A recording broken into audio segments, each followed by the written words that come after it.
कहानी को पूरा समझने के लिए कहानी के पहले भाग को ज़रूर देखें। उसका लिंक मैं आपको डिस्क्रिप्शन बॉक्स में दे दूँगी और साथ में कमेंट बॉक्स में पिन भी कर दूँगी, तो आप वहाँ से भी जाकर देख सकते हैं। अंतरा और अंगद दोनों डांस कर रहे थे। गाना खत्म हुआ तो अंतरा जैसे नींद से जागी। अंगद ने उसके कान में कहा, ठीक हो? अंगद जी, मुझे यकीन नहीं हो रहा आपने जो कहा है। ऐसा कैसे हो सकता है? आपको मजाक करने को मैं ही मिली? अंतरा बोली। क्या मजाक? तुम्हें लगता है कि अंगद इन बातों को मजाक में कहेगा? मैं सच कह रहा हूँ, तुम जब भी सुनना चाहो मैं कहने के लिए तैयार हूँ। I love you, I love you, Angad उसके कान में बार बार बोला। अंतरा का मुंह शर्म से लाल हो गया था। उसने अंगद के मुंह पर हाथ रख दिया। अंगद मुस्कुरा दिया। अंतरा बड़ी मुश्किल से वापस सीट पर आकर बैठी। उसके चेहरे को देखकर हर कोई कह सकता था कि अंगद ने उसे कुछ ऐसा वैसा कहा है जो उसका चेहरा लाल हो गया है।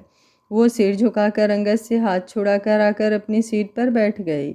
सिया और राहुल उसके बगल में बैठे थे। कुछ देर तक कोई नहीं बोला। फिर समर ने ही कहा, आप अच्छा डांस कर लेती हो, पर मेरी मम्मा बेस्ट डांसर है। उसने सिया का हाथ पकड़कर कहा, हाँ ये तो है ही, इनसे अच्छा डांसर कोई नहीं है। मुझे तो डांस आता ही नहीं है। मैंने ऐसा डांस पहली बार किया है। अंतरा खुद को नॉर्मल करते हुए बोली। बेटा एक बात कहूँ, चाहे उस टेस्ट का नतीजा कुछ भी आए, तुम हमेशा ऐसी ही रहना हमारी बेटी बनकर, सिया बोली। हाँ बेटा, हमारे लिए तुम हमारी बेटी ही हो, राहुल बोला। फिर वो लोग विक्रम का वास्ता देकर रोहन को गिफ्ट देने के बाद वहाँ से चले गए। राज और प्रीत भी उनके साथ जाने लगे तो राज ने सचिन से पूछा, हम जा रहे हैं, तूने चलना है कि रुकना है अभी? आप लोग जाओ, मैं ऋषि और विशु के साथ आ जाऊंगा, सचिन बोला। राज और प्रीत भी राहुल और शिया के साथ ही निकल गए। अंतरा की नज़रें अब अंगद पर थी। तभी अंगद ने उसकी तरफ देखा और मुस्कुरा दिया। सबसे हसीन वो मंजर होता है जब भरी महफिल में दिल उसे ढूंढे और वो महफिल को नज़रअंदाज कर बस एक आपको देख रहा होता है। निखिल ने ये शेर अंगद को कोहनी मारकर बोला। वो उसे छेड़ने के मूड में था। अंगद अंतरा की तरफ देखता हुआ मुस्कुरा दिया। हाय, क्या कातिल स्माइल है तेरे अंगद की, अंदर का दिल चीर दिया, सलोनी अंगद के मुस्कुराने पर बोली। जनाब, ये स्माइल आपके लिए नहीं है, अंतरा धीरे से बोली। हाँ मुझे पता है मेरे लिए नहीं है, मैं भी तो तेरे लिए ही कह रही हूँ। हमें इससे स्माइल कौन देता है, सलोनी आहें भरकर बोली। असल में कोई आपको भी स्माइल दे रहा है जनाब, मगर आप देखें तो सही, अंतरा बोली। किसकी बात कर रही है तू, सलोनी बोली।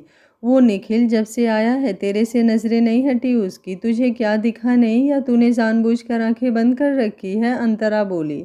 क्या सच्ची वो मुझे देख रहा था? हाय, मुझे पता क्यों नहीं, तूने मुझे पहले क्यों नहीं बताया? हाय, मैंने मिस कर दिया, सलोनी भी मजाक करती हुई बोली। मैं मजाक नहीं कर रही, मैं सच कह रही हूँ, चाहे उससे पूछ लेना, अंतरा बोली। अरे यार कहाँ वो इतना बड़ा डॉक्टर, कहाँ मैं, सलोनी बोली। अंगद, अर्जुन और निखिल रोहन के पास ही थे। अर्जुन से रोहन बोला, अर्जुन वो लड़की है ना जिसके साथ अंगद डांस कर रहा था? पता है ये अंतरा है, अंगद की गर्लफ्रेंड है। तुझे मिलवाया है इसने, मैं कहता ही इससे। रहने दो दादाजी, मैं खुद ही जाकर मिलता हूँ। मैं उसके पास जाऊँगा तो वो खुद ही भागा आएगा, अर्जुन धीरे से बोला और वो सीधे अंतरा और सलोनी के पास चला गया। हेलो अंतरा, मैं अर्जुन, अंगद का बड़ा भाई, आर्मी में हूँ, फिलहाल बंगलौर में रहता हूँ। अर्जुन ने अंतरा के आगे हाथ बढ़ाया। अंतरा ने हाथ मिलाया और बोली, हेलो भैया, आपके बारे में बहुत सुना है। अंतरा जब इनके घर थी तब अक्सर अंगद इनकी बातें किया करता था।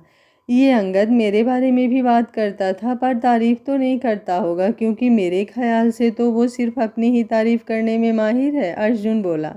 अंगद दूर खड़ा उन्हें ही देख रहा था। उसे अर्जुन का अंतरा के साथ बैठने से कोई ऐतराज नहीं था, ना ही वो उससे जलता था। वो उसका बड़ा भाई था, दुनिया में एक यही तो इसका अपना था। अर्जुन की बात सुनकर अंतरा शर्माकर मुस्कुरा दी। अगर आज से पहले या डांस से पहले अर्जुन ने ये बात कही होती तो अंतरा कहती कि हाँ इसका तो यही काम है, इसे अपने से ज़्यादा कोई हैंडसम लगता ही नहीं है। लेकिन आज जब अंगद ने अपने प्यार का इजहार कर दिया है तो वो कैसे उसकी बदनामी करे, उसे भी वो पसंद था। वो बोली, नहीं भैया ऐसी तो कोई बात नहीं, आपकी तो वो बहुत तारीफ़ करते थे, मुझे बताया करते थे कि आप कैसे बचपन में उनकी हेल्प करते थे। कहकर अंतरा ने अंगद की तरफ देखा। अंगद अब भी उसे ही देख रहा था। अर्जुन अंतरा को खाने के लिए लेकर चल दिया। उसने सलोनी को भी साथ चलने को कहा। वो लोग रोहन के पास आ गए। अर्जुन ने पूछा, दादाजी खाना खा लिया?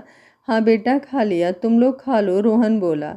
अर्जुन जानबूझकर उन दोनों के बीच में बैठ गया। अंगद जला नहीं था, पर निखिल का बुरा हाल था।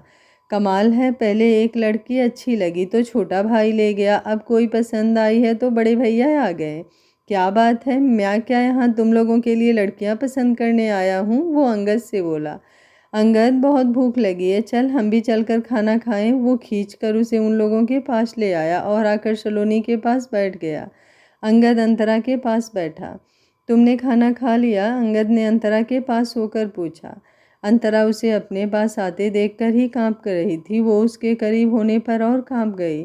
जी खा रही हूँ, अंतरा के मुंह से बड़ी मुश्किल से आवाज़ निकली।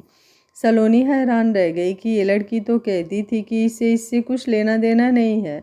वो नई नवेली दुल्हन की तरह शर्मा रही है, पर वो कुछ कह नहीं पा रही थी। उसके और अंतरा के बीच अर्जुन जो बैठा था, उसने अर्जुन की तरफ देखा तो वो भी उसे देखने लगा और बोला, खाइए, आप तो खाना खाइए। सलोनी मुस्कुराकर खाना खाने लगी। अंगद ने चम्मच लिया और अंतरा की प्लेट से खाना खाने लगा। अंतरा ने चौंक कर उसकी तरफ देखा। क्या हुआ, मैं अपनी गर्लफ्रेंड की प्लेट से खाना नहीं खा सकता क्या? नहीं, कुछ नहीं, खा लीजिए, अंतरा बोली। सलोनी का दिल कर रहा था कि उनकी परफॉर्मेंस पर तालियां बजाए। वो मन में सोच रही थी कि यार, नाटक करने के लिए एक दूसरे का जूठा खाना कोई ज़रूरी है? वो बोली, आप लोग दूसरे टेबल पर ही क्यों नहीं चले जाते? कम से कम हम गरीबों की तो फिक्र करो। आपकी क्या फ़िक्र करें, आपके पास 2 ऑप्शन है, पसंद कर लो जो भी चाहिए, अंगद बोला। भाई, मुझे ऑप्शन की ज़रूरत नहीं है, मेरे पास इन बातों के लिए वक्त ही नहीं है। मैंने तो अभी डॉक्टरी पूरी करनी है, सब इसके जैसे इंटेलिजेंट थोड़े ही हैं, सलोनी ने अंतरा की तरफ इशारा करते हुए कहा। अंगद ने अपनी कुर्सी अंतरा के और पास कर ली और उसी के साथ खाना खाने लगा। अंतरा चुपचाप खा रही थी। अर्जुन उनकी प्लेट में खाना डाल रहा था। अंतरा ने मना किया तो वो बोला, ये अंगद के पसंद का खाना है, उसके लिए डाल रहा हूँ। ओह अंगद जी खा लीजिए। अंतरा ने प्लेट अंगद के आगे कर दी। तुम भी खा लो, मेस में ऐसा खाना थोड़े मिलेगा, अंगद बोला तो अंतरा खाने लगी। अंगद में पहले ही बहुत अकड़ थी, वो अब अंतरा के कारण और अकड़ गया। वो खाना खा रहा था और अंतरा को देखे जा रहा था। अंतरा तुम्हारे शर्म के मुँह भी नहीं उठा रही थी। उसने कुछ देर बाद कहा, मैं बस। सलोनी, तुमने खाना खा लिया? चलो अब चले, काफ़ी लेट हो गया है। आप आराम से खाओ, आप लोगों को मैं छोड़ आऊँगा, निखिल बोला। क्यों, तुम अपना काम करो, अब तुम्हारे पेशेंट तुम्हारी वेट नहीं कर रहे, जाओ तुम खाना खाकर अपना हॉस्पिटल देखो, अंगद बोला। आज मैं छुट्टी करके आया हूँ, आज कोई पेशेंट नहीं है। निखिल को अपनी बेइज्जती फील हुई, इसलिए वो बोला। कोई नहीं निखिल जी, हम चले जाएंगे, अंतरा बोली। मेरे होते हुए तुम्हें चिंता करने की ज़रूरत नहीं है, चलो मैं छोड़ कर आता हूँ, अंगद प्लेट रखते हुए बोला। आप कैसे जा सकते हैं, आपने यहाँ का काम नहीं देखना, और दादाजी को भी तो लेकर जाना होगा, अंतरा बोली। अर्जुन भैया देख लेंगे यहाँ का, और भैया दादाजी का भी ध्यान रख लेंगे। फिर वो खड़ा हो गया और अंतरा और सलोनी को चलने को कहा। अंतरा रोहन से मिलकर उन्हें गिफ्ट देकर सलोनी के साथ चल दी। अंगद ड्राइविंग सीट पर बैठा था तो अंतरा उसके साथ वाली सीट पर आगे बैठ गई। निखिल बेचारा सा मुंह बनाकर खड़ा उन्हें देख रहा था तो अंगद बोला, चल अगर तू फ्री है तो तू भी बैठ जा, चल मेरे साथ ही वापस आ जाना। निखिल उसकी बात पूरी होने से पहले ही पिछली सीट पर सलोनी के साथ बैठ गया। निखिल ने सलोनी से पूछा, आप भी MBBS सेकेंड ईयर में हैं? हाँ जी। सलोनी को वैसे तो लड़कों की बहुत बातें करती थी, पर आज जब एक हैंडसम लड़का उसके साथ बैठ गया तो वो घबरा रही थी। उसे कोई बात नहीं सूझ रहा था। अगर कभी कुछ पूछना हो तो मेरे पास आ सकती हो, अंतरा जानती है, तुम उसके साथ आ जाना, निखिल बोला। अंगद को अब उसके आने का मकसद पता चला। उसने कहा, हाँ निखिल बहुत ही इंटेलिजेंट है, ये अपने टाइम का टॉपर है। आप दोनों को कोई भी मुश्किल हो तो इससे पूछ लेना, ये तुम्हारी पूरी हेल्प करेगा। हाँ, अगर कोई तंग करे तो मुझे कहना। ओह हाँ जी, तो फिर हम आपको तंग करेंगे, सलोनी बोली। इसमें तंग करने की क्या बात है, निखिल बोला। वो खुश था कि आखिर अंगद को याद आया कि वो उसका दोस्त है। प्रेम हॉस्पिटल। प्रेम ने सचिन के रखे सैंपल DNA टेस्ट के लिए निकाल कर लैब में ले गया। उसे पता था कि विक्रम किसी पर भरोसा नहीं करता, इसलिए वो खुद अपनी निगरानी में टेस्ट कराना चाहता था। जब टेस्ट हो रहा था तो वो उतनी देर वहीं खड़ा रहा। उसे उम्मीद थी कि शायद इस बार रिजल्ट विक्रम के पक्ष में आएगा। शायद अंतरा ही उनकी बेटी हो। उसका रिजल्ट आने में अभी कई दिन लगने थे। उसने विक्रम को फ़ोन किया। विक्रम, मैंने वो सैंपल भेज दिए हैं, अब रिजल्ट आने तक वेट करते हैं। कैसा है तू?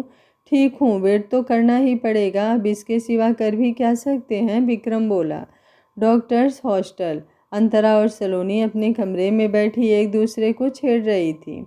अच्छा जी, मुझे कहती थी कि कुछ नहीं है और आज उससे बड़े शर्मा कर बातें कर रही थी। क्या बात है? बोल। सलोनी बोली। मैं उस दिन भी सच बोल रही थी। उस दिन हमारे बीच कुछ नहीं था। आज उसने मुझे आई लव यू कहा, अंतरा बोली। क्या? सलोनी का मुंह खुला का खुला रह गया। अंतरा बहुत ही खुश थी। ये क्या रिएक्शन हुआ? तुम ही तो कह रही थी कि वो मुझे प्यार करने लगा है। तुम्हारी बात ही तो सच हुई है। मैं तो हैरान हो गई कि ये सब क्या हो गया। हाँ, मुझे पता था कि वो तुझे जल्द ही कहेगा, पर इतनी जल्दी कहेगा ये मैंने नहीं सोचा था, इसलिए मैं हैरान हो गई। लेकिन बता ना, कैसे और कब कहा उसने? मुझे सारी डिटेल बता। सलोनी ने उसे पकड़कर बेड पर गिरा लिया और बोली। उसने मुझे डांस के लिए बुलाया और तूने मेरा हाथ उसे पकड़ा दिया, तो मैंने उसे कहा कि अंगद जी, आप कोई अच्छी लड़की देखकर उसे गर्लफ्रेंड बना लो।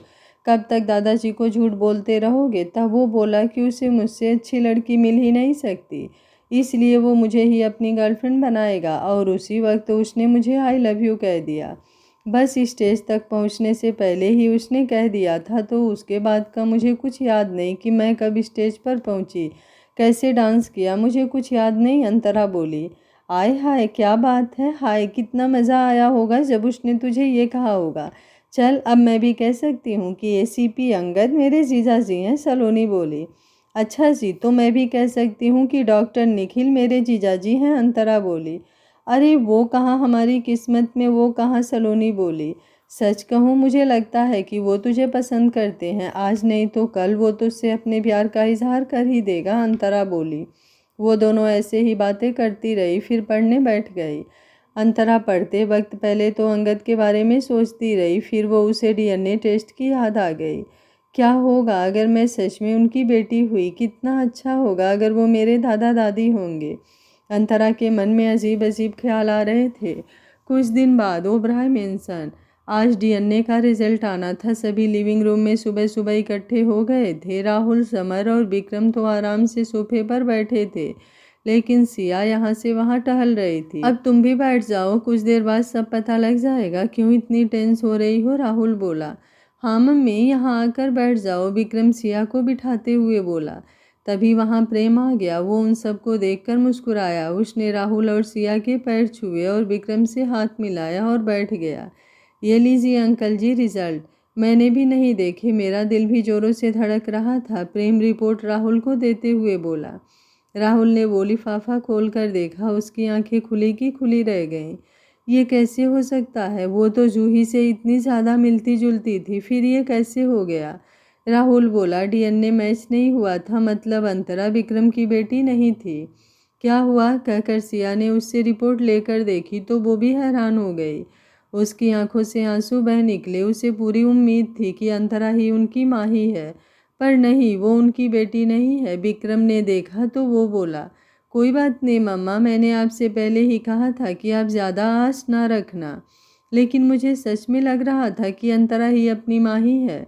जानते हो, मैं पार्टी में भी उसे देखती रही। उसका बाल, बोलने का, खाने का स्टाइल बिल्कुल जूही जैसा है, और खाने उसकी पसंद तेरी तरह है, वो भी न्यूट्री नहीं खाती, कहकर सिया रो पड़ी।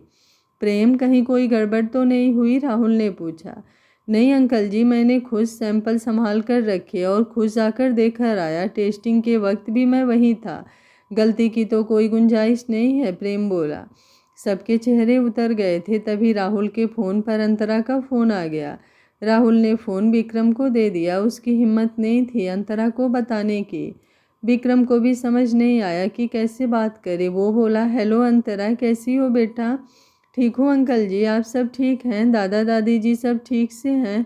ठंड बढ़ गई है, उनसे कहिएगा कि अपना ध्यान रखे। अंतरा को विक्रम के कहे बिना ही समझ आ गया कि रिजल्ट नेगेटिव है, नहीं तो राहुल ने फ़ोन उठाकर खुद ही खुशखबरी दे देनी थी। हाँ, सब मस्त है, हमेशा की तरह। तुम भी जल्दी से डॉक्टर बन जाओ। तुम्हें हम अपनी फैमिली डॉक्टर बनाना चाहते हैं, विक्रम बोला। लेकिन आपके फैमिली डॉक्टर तो प्रेम सर हैं, अंतरा बोली। अरे वो तो बूढ़ा हो गया है, बोर भी बहुत करता है। बस ऐसे ही बेसिर पैर की बातें करके उन्होंने फ़ोन बंद कर दिया। उसके फ़ोन रखते ही उसने अपनी तरफ ध्यान से देखते हुए राहुल और सिया की ओर देखा। वो बोला, उसने पूछा ही नहीं, बस हाल चाल पूछती रही। पर उसे रिजल्ट तो बताना पड़ेगा, राहुल बोला। ऐसा कर, उसे मैसेज कर दे, फिर इतना बुरा नहीं लगेगा, सिया बोली। विक्रम ने वो रिपोर्ट अंतरा के फ़ोन पर सेंड कर दी। Doctors hostel. अंतरा ने विक्रम से बात करके फ़ोन रख दिया। उसी वक्त मैसेज आया। उसने देखा कि राहुल का मैसेज है। उसने मैसेज खोल कर देखा तो डीएनए रिपोर्ट थी। उसने भी रिपोर्ट के एंड में देखा, वहाँ लिखा था नॉट मैच्ड। उसने उसी वक्त रिपोर्ट बंद कर दी। उसकी आंखों में आंसू थे। उसे लगा था कि शायद उसे उसकी फैमिली मिल गई, पर उसकी किस्मत इतनी अच्छी नहीं थी। उसने अपने गले का लॉकेट बाहर निकाल कर देखा, ये आज भी चमक रहा था। उसने सोचा था कि अगर राहुल ही उसके दादाजी हुए तो वो ये लॉकेट उन्हें दिखाएगी, जिससे इसकी सच्चाई पता लग जाती। लॉकेट देखकर उसके मन में एक बात आई कि उसने जिस दिन से इसे पहना है अंदर ही छुपाया हुआ है। अगर बाहर रखे तो हो सकता है कोई पहचान ही ले। ये सोचकर उसने उसे बाहर ही रहने दिया। सलोनी ने भी ये लॉकेट पहली बार देखा था। उसने पूछा, ये किसने दिया तुझे? आय हाय, क्या बात है, कॉन्फेशन करते ही गिफ्ट भी दे दिया। तेरी सुई एक ही बात पर क्यों अड़ जाती है? ये मुझे मदर ने दिया। उनका कहना है कि जब मैं उनसे मिली थी तो ये मेरे गले में था। शायद ये मेरे पेरेंट्स की निशानी हो, अंतरा बोली। दिखाना अंतरा, ये तो बहुत ही महंगा लगता है। अगर इसे किसी ज्वेलर को दिखाए तो शायद वो इसके बारे में बता दे, सलोनी बोली। तुझे क्या लगता है कि मैंने दिखाया नहीं होगा? 2-3 के पास ले गई थी, हर किसी ने एक ही बात कही कि ये सच में महंगा है, किसी बढ़िया ज्वेलर ने बनाया है और ये अपने आप में अकेला ही है। पर किसने बनाया है ये कोई नहीं जानता, अंतरा बोली। चल कोई नहीं, अगर तेरी किस्मत में हुआ तो मिल जाएंगे, सलोनी उसे हौसला देती हुई बोली। अंतरा सोच में डूब गई। पता नहीं कैसे होंगे, कौन होंगे, कहाँ होंगे, क्या वो भी दादा दादी की तरह मुझे ढूंढ रहे होंगे? वो भी मुझे मिलने के लिए तड़पते होंगे? ओबराय मेंशन, सिया ने राहुल से पूछा, उसे बता दिया? हाँ, राहुल बोला। उसने क्या कहा? सिया ने उदास होकर पूछा। उसने कोई रिप्लाई नहीं दिया। दुखी हो गई होगी बेचारी। हमने उसे बताए बिना ही ये टेस्ट करवाना था। हमें उतनी उम्मीद थी तो उसे कितनी होगी। हम तो सब साथ साथ हैं। वो अनाथ बच्ची बेचारी अकेली है। उसका भी दिल करता होगा कि परिवार हो। हमने उसे उम्मीद दे दी, लेकिन अब वो उम्मीद टूट गई होगी, राहुल बोला। मैं उसे फ़ोन करती हूँ तो क्या है, अगर डीएनए मैच नहीं हुआ हम फिर भी उसके अपने हैं, सिया बोली। सिया ने अंतरा को फ़ोन किया। अंतरा ने फ़ोन उठाया और बोली, हेलो दादी जी, आप कैसी हैं? मैं ठीक हूँ बेटा। मैंने ये कहने के लिए फ़ोन किया है कि तुम रिज़ल्ट से दुखी मत होना। तो क्या है, अगर अपना खून का रिश्ता नहीं है तो हम वैसे भी तो मिल सकते हैं। तुम जब भी फ्री हो हमें फ़ोन कर लिया करना, कभी कभार मिलने भी आ जाना, सिया बोली। नहीं दादी जी, थोड़ा दुख ज़रूर हुआ था, पर अब मुझे आदत हो गई है। जब मैं सब समझने लगी थी तब से अपने पेरेंट्स को ढूंढ रही हूँ। हर बार उम्मीद जागती कि इस बार मिल जाएंगे और हर बार ना मिलने पर दिल टूटता। पर अब उतना दुख नहीं होता। मैंने खुद को पहले ही तैयार कर लिया था। दादी जी, मैं ज़रूर आऊँगी आपसे मिलने। आप भी आइएगा। मैं हॉस्पिटल या फिर हॉस्टल में ही होती हूँ, अंतरा बोली। ठीक है बेटा, अगर किसी चीज़ की ज़रूरत हो तो शर्माना मत, बेझिझक कह देना हमसे। बात नहीं कर सकती तो विक्रम और समर से बात कर लेना, कहकर सिया ने फ़ोन रख दिया। अंतरा फ़ोन रख कर जाकर बालकनी में खड़ी होकर ताज़ी हवा का आनंद लेने लगी। अगले दिन अंतरा हॉस्पिटल में काम कर रही थी कि चाहत उसके पास आई और बोली, हेलो, मुझे पहचाना आपने? आप? ओ हाँ, आपको कैसे भूल सकती हूँ। आपने विक्रम अंकल की जान बचाई थी। कहिए कैसे आना हुआ? मैं आपकी क्या मदद कर सकती हूँ, अंतरा ने पूछा। मैं यहाँ आई थी तो सोचा कि विक्रम जी के बारे में पूछ लूँ। अब कैसे हैं वो, चाहत ने पूछा। हाँ जी, अब ठीक है। असल में उन्होंने 4 दिन बाद ही छुट्टी करा ली थी। उनका अपना फैमिली डॉक्टर है, वो संभाल लेगा। अमीर लोगों की अमीर बातें, अंतरा बोली। किसकी तारीफ कर रही हो बेटी, सिया ने आते ही कहा। नमस्ते दादी जी, आप यहाँ कैसे? अंतरा सिया को देख हैरान होते हुए बोली। मैं अपनी शॉप पर जा रही थी तो सोचा कि साथे साथे तुम्हें नाश्ता देती चलूं, सिया बोली। दादी जी, ये बात ठीक नहीं है, ऐसे तो आप थक जाएंगी। वैसे आप इतनी उम्र की लगती नहीं है, फिर भी आप आगे से ये तकलीफ़ मत करना। जिस दिन मेरा दिल होगा मैं खुद ही मांग लूँगी, अंतरा बोली। फिर चाहत को देखकर उसे याद आया। वो सिया से बोली, दादी जी, ये वो लेडी हैं जो उस दिन विक्रम अंकल को यहाँ लाई थी, और चाहत जी, ये विक्रम अंकल की मम्मी हैं। ओह नमस्ते आंटी जी, आपको देखकर लगता नहीं कि आप इतनी उम्र की हैं। चाहत ने ऐसा जताया मानो उसे सिया के बारे में आज ही पता चला हो। अरे कहाँ बेटा, थैंक यू, तुम विक्रम को यहाँ ले आई, उसकी जान बच गई, वरना पता नहीं। सिया इतना बोलकर चुप हो गई। नहीं आंटी जी, ऐसा ना बोले, वो मेरी मतलब मैं उन्हें जानती हूँ, उन्हें कुछ कैसे होने दे सकती थी। चाहत के मुँह से निकलने लगा था कि वो मेरी जान है। उसने जल्द ही बात पलट दी।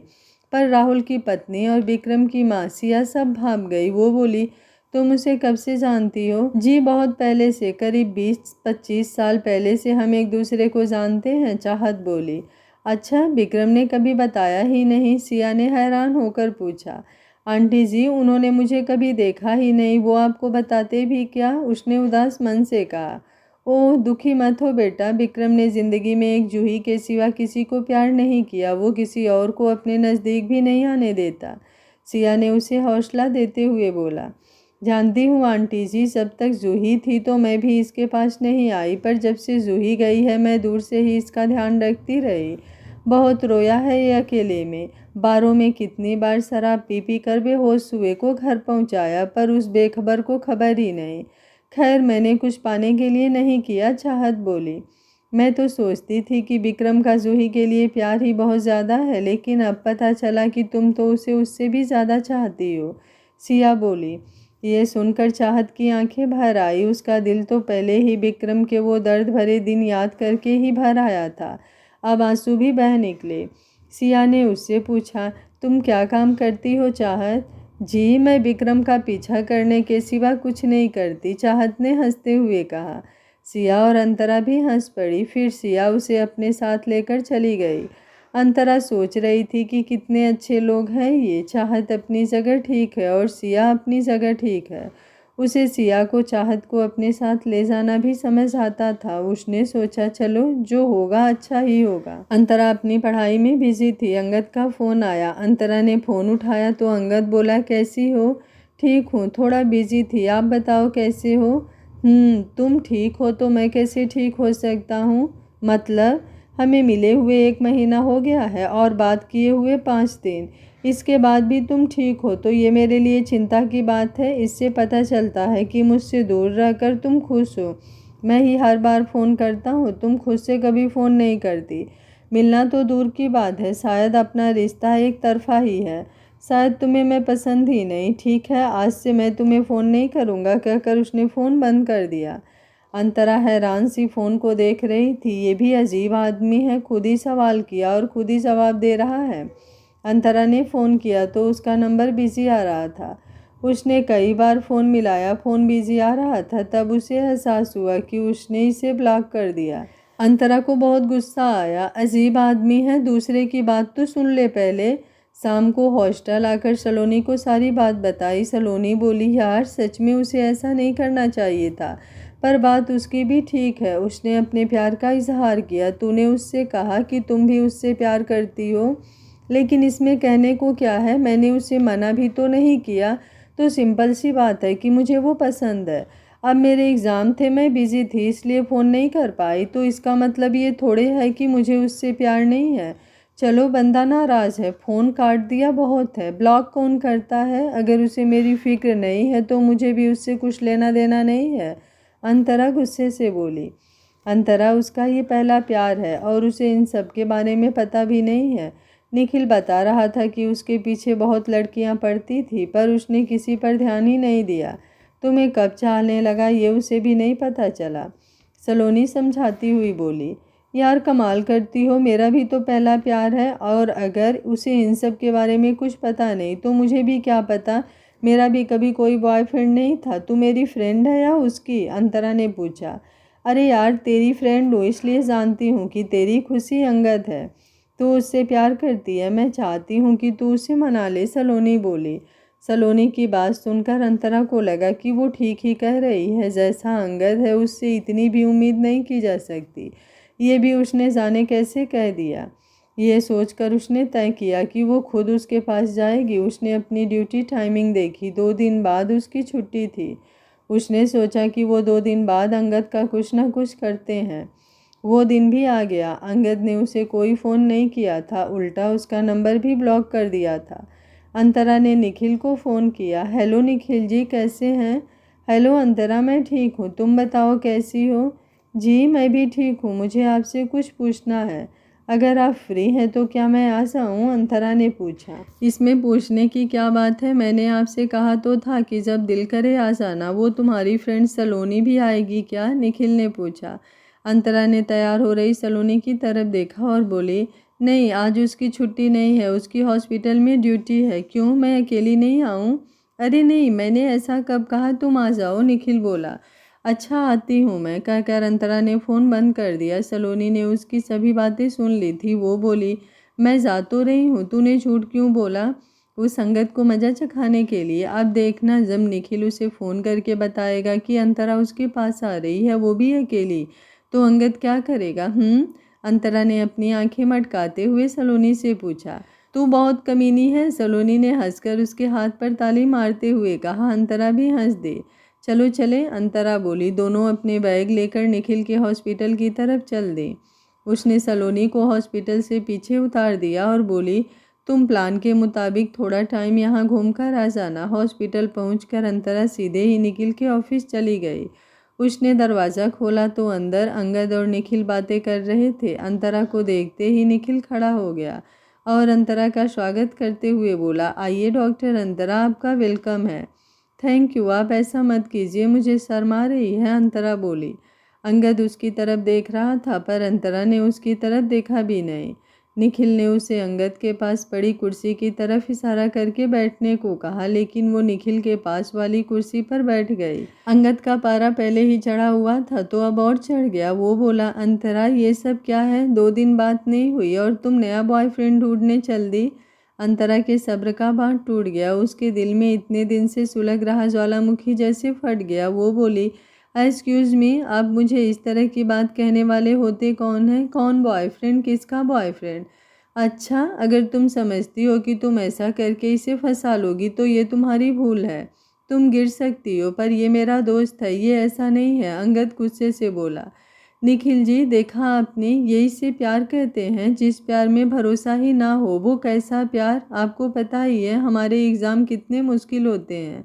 वह बात नहीं कर पाई तो फ़ोन करके मुझे ये इसी तरह खरी खोटी सुनाकर फ़ोन बंद कर दिया। सिर्फ बंद ही नहीं किया, मुझे ब्लॉक भी कर दिया। इतनी बार फ़ोन मिलाया पर कैसे मिलता, उल्टा अब मुझे इस तरह की बातें सुना रहे हैं। मुझे ऐसे लोगों की शक्ल भी नहीं देखनी। मैं आपके पीछे नहीं आई थी, आप खुद ही आए थे। मैंने नहीं कहा था कि मुझे प्यार करो, और ऐसा प्यार करते थे मुझे किसी की ज़रूरत नहीं, कहकर अंतरा रोते हुए जाने लगी। तभी सलोनी अंदर आ गई। उसने अंतरा को रुकने को कहा पर वो निकल गई। तब सलोनी अंगद से बोली, आप ये क्या कर रहे हैं? आपको पता है कि आपकी बातों का उस पर क्या असर होता है? आपने तो उठाकर उसे ब्लॉक कर दिया, पर वो बेचारी दिन में 10 बार आपका नंबर ट्राई करती। ऊपर से एग्ज़ाम की टेंशन, और एग्ज़ाम के कारण आपसे मिलने भी नहीं जा सकती थी। आज छुट्टी थी तो उसने ये सारा प्लान किया। आपका नंबर ब्लॉक था और उसे पता था कि अगर वो आपको बुलाएगी तो आप आने वाले नहीं हैं, और उसे ये भी पता था कि जब निखिल जी आपको बताएंगे कि वो अकेली उन्हें मिलने आ रही है तो आप ज़रूर आएंगे। इसलिए वो आई थी मुझे साथ लेकर। मैं जानबूझकर पीछे रुक गई थी और आपने उसे इतनी बुरी बातें सुना दी। ये किस किस्म का प्यार है, कहकर सलोनी भी रो पड़ी। सलोनी की बात सुनकर अंगद सुन्न ही हो गया। उसे समझ ही नहीं आया कि वो क्या करे। निखिल ने उसे इशारा किया कि जाकर अंतरा को रोक ले। अंगद ने किसी को फ़ोन किया। मैं एसीपी अंगद बोल रहा हूँ, सुनो, गेट बंद कर दो। अभी जो लड़की आ रही है उसे जाने मत देना, मैं नीचे आ रहा हूँ। निखिल उसकी तरफ देखता ही रह गया। वो बोला, ये क्या कर रहे हो, तुम पागल तो नहीं हो गए हो? लेकिन अंगद उसकी बात सुनने वाला थोड़ी ही था। वो वहाँ से भाग लिया। निखिल भी उसके पीछे चल दिया। अंतरा नीचे पहुंची तो सिक्योरिटी गार्ड ने गेट बंद कर दिया था और बोला, मैडम सॉरी पर आपको रुकना होगा, ऊपर से ऑर्डर हुए हैं। ये क्या बात हुई, आप इस तरह से हमें रोक नहीं सकते, गेट खोलिए। अंतरा पहले ही गुस्से में थी, वो गुस्से से बोली। तभी सलोनी भी आ गई। उसने अंतरा से पूछा, अंतरा क्या हुआ, ये गेट नहीं खोल रहे, निखिल जी को फ़ोन करो। अंतरा बोली। तभी पीछे से निखिल और अंगद आ गए। वो इनके पास आए और निखिल बोला, अंतरा वापस चलो, बैठकर बात करते हैं, इस तरह करने का कोई फ़ायदा नहीं। निखिल जी आप अभी भी उसकी साइड ही ले रहे हो, मुझे कोई बात नहीं करनी। इन्हें लगता है ना कि मैं कोई और ढूंढ रही हूँ, तो मैं कोई और ही ढूंढ लूँगी। जिसे खुद पर भरोसा नहीं है वो मुझ पर क्या भरोसा करेगा। जो मेरे शब्दों को समझ नहीं सकता वो मेरे एहसासों को क्या समझेगा। अंतरा बोली। अंतरा आई एम सॉरी, मैंने तुम्हें हर्ट किया, कहकर अंगद ने उसका हाथ पकड़ने की कोशिश की, लेकिन अंतरा ने अपना हाथ पीछे करते हुए कहा, निखिल जी गेट खुलवा दीजिए, हमें जाना है। निखिल ने अंगद की तरफ देखा, फिर गेट खोलने को कहा। गेट उसी वक्त खुल गया। अंतरा सलोनी को लेकर निकल गई। अंगद उसके पीछे गया, पर अंतरा टैक्सी रोककर उसमें बैठकर चली गई। अंगद खड़ा देखता रह गया। निखिल उसे अपने साथ ले गया। अंगद, लड़कियों खासकर जिसे आप प्यार करते हो उसके चरित्र पर कभी भी उंगली ना उठाओ। उसे चरित्रहीन कहना तो और भी बड़ा गुनाह है। तुम उसे ये कैसे कह सकते हो कि वो मेरे या किसी और लड़के के साथ है। क्या तुम्हें खुद पर भरोसा नहीं या उस पर भरोसा नहीं? तुम्हें क्या वो इसलिए ही पसंद नहीं थी कि वो किसी लड़के को देखती तक नहीं? वैसे भी जिसने तुम्हें भाव नहीं दिया वो किसी और को कैसे पसंद करेगी? निखिल ने उसे समझाया। हाँ मुझसे गलती हो गई, लेकिन अब मैं क्या करूँ? उसने मुझे फ़ोन नहीं किया, मिलना तो दूर, बस मेरे मन में उल्टी सीधी बातें आने लगी और वही मैंने उससे कह दिया। अंगद बोला। किसी भी रिलेशनशिप को बनाए रखने का सबसे बड़ा और पहला पॉइंट है भरोसा। उस पर भरोसा रखो। दूसरा है रिस्पेक्ट, उसकी और उसके फैसले की रिस्पेक्ट करो। तुमने उसे ब्लॉक कर दिया, निखिल उसे समझाता हुआ बोला। अब गलती तो हो गई, अब मैं क्या करूं? तुम ही कोई आइडिया दो, मुझे तो समझ ही नहीं आ रहा। अंगद बोला। उसके पीछे जाओ और उससे माफ़ी मांगते रहो, तब तक माफ़ी मांगो जब तक वो माफ़ ना कर दे, निखिल बोला। अंगद उसी वक्त अंतरा के पीछे गया। वो उसके हॉस्टल के बाहर वेट करता रहा, पर वो नहीं आई। उसने फ़ोन पर उससे कई माफ़ी के मैसेज भेजे, पर कोई रिप्लाई नहीं आया। यार आप लोग कमेंट नहीं करते हो तो पार्ट बनाने का हौसला नहीं आता है। आपको कहानी कैसी लग रही है कमेंट बॉक्स में अपनी राय बताया कीजिए, मुझे भी अच्छा लगता है। उम्मीद करती हूँ आप सब कहानी को एंजॉय कर रहे हो। वीडियो पसंद आ रहा है तो लाइक शेयर एंड चैनल को सब्सक्राइब कर लीजिएगा। ऐसी प्यारी प्यारी कहानियाँ सुनने के लिए। Thank you for watching. मिलते हैं कहानी के अगले भाग में।